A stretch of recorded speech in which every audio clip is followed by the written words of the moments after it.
the class that's sitting watching the TVs, the monitors, they're sitting there critiquing them and helping them adjust. Because initially getting used to looking at the arrows in your peripherals, the speed is right there in front of you.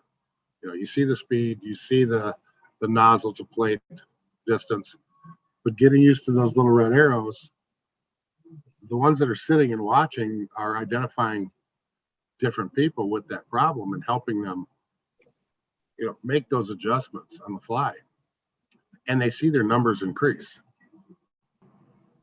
Some that are better than others are able to kind of lead the way.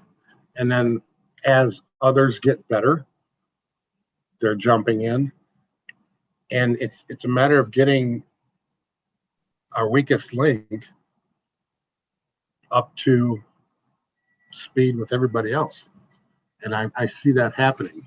You know, whether we have kids that are a little bit behind, have never been in contact with anything like this, coming over here and finding out they're natural at it.